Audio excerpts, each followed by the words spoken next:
Now that we've looked at a small cross-section of historical examples of government-sponsored terrorism, let's fast forward to the horrific attacks of 7/7 in London. Tony Blair, leader of the pro-war Labour Party, had lost a huge number of seats in the Parliament and was fighting to keep his position as Prime Minister. And then right on time, the bombings of 7/7 and 7/21 occurred. Within days of the London bombings, evidence began to emerge indicating Western intelligence agency involvement. I traveled to London from Austin, Texas, to personally investigate.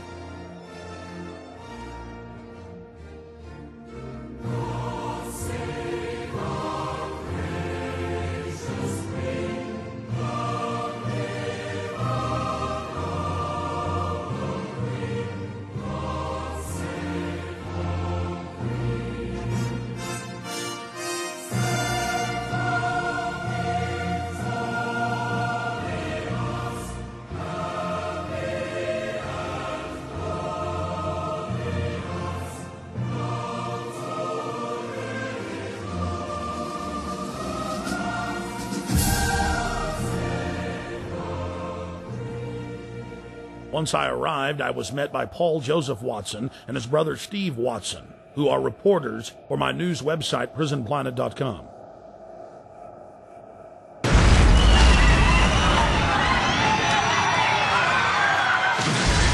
To understand the London bombings and who perpetrated them, you first need to look at 3/11/2004, the bombings in Madrid, Spain.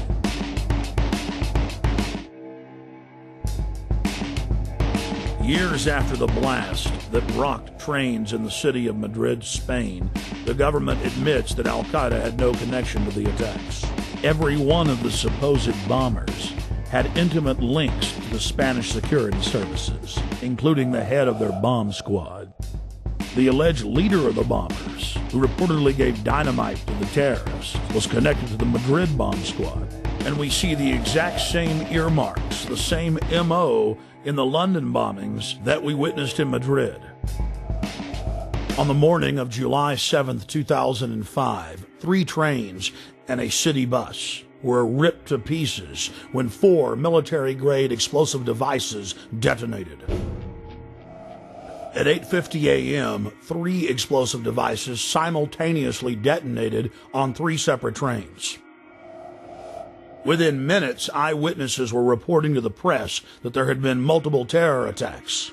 Despite the fact that 3 train cars were burning wrecks strewn with dead and dying Londoners, Scotland Yard for over an hour and a half claimed that all of the disruptions were simply caused by a power outage in the London Underground. Power surge on the Underground, that's all we heard.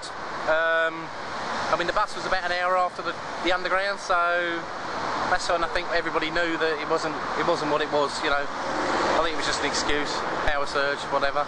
Why would they say that, though, knowing it was? Trying to cover up, probably, you know what I mean? So there wasn't no panic and everybody sort of like, just get on with everything, you know, so...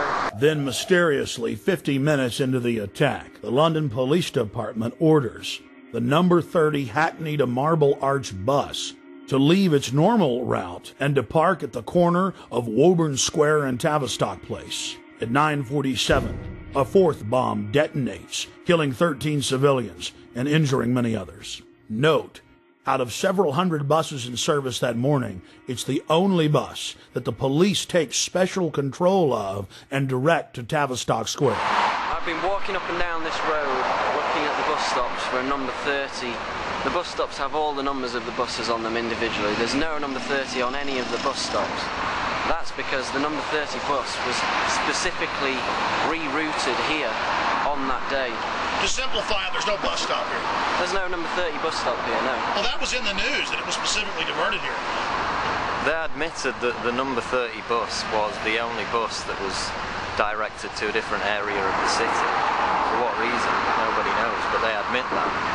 So it's very strange that for no reason it would come down this road when it was bombed.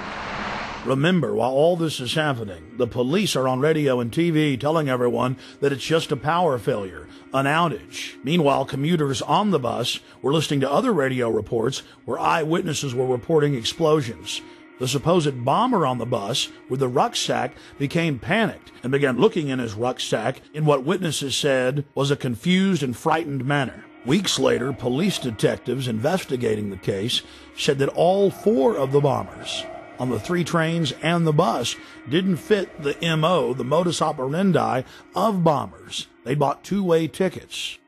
They'd played games of cricket the night before. They had good jobs and happy families. One of the alleged bombers was caught by surveillance camera arguing with the ticket clerk about the price of his pass. After Scotland Yard detectives had a chance to talk to some of the eyewitnesses from the bus and the trains, they stated clearly on the record that they believed that the bombers did not know that they had explosives in their backpacks. This was only one of many huge developments in the case that only received bare mentions in the back of the newspaper. The July 29th edition of Fox News Channel's Dayside program revealed that the so-called mastermind of the 7/7 bombings, Harun Rashid Aswad, is a British intelligence asset. Former Justice Department prosecutor and FBI terror expert John Loftus exposed the fact that Aswad was being protected by MI6 and was clearly under their control.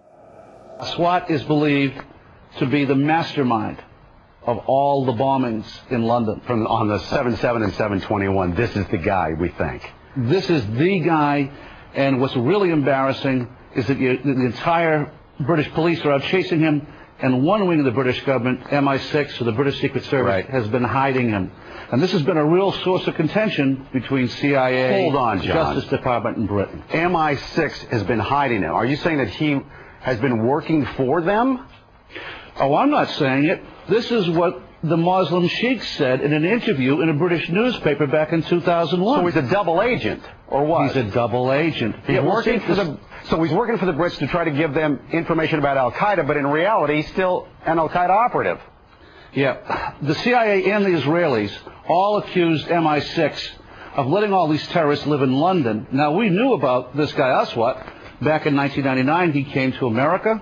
The Justice Department wanted to indict him in Seattle because him and his buddy were trying to set up a terrorist training school in Oregon. The headquarters of the U.S. Justice Department ordered the Seattle prosecutors not to touch Aswad. Hello. Now, hold on. Why? And that's...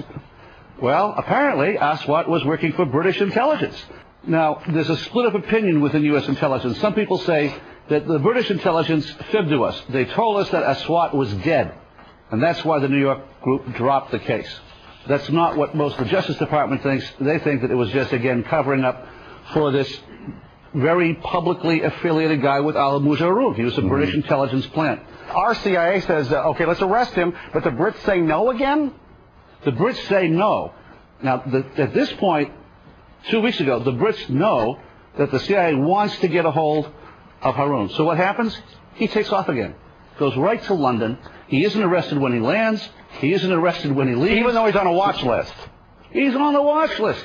The only reason he could get away with that was if he was working for British intelligence. He was a wanted man. And then takes off the day before the bombings, as I understand it? Yeah, and goes to Pakistan. The Pakistanis arrest him. They jail him. They jail him. He's released within 24 hours.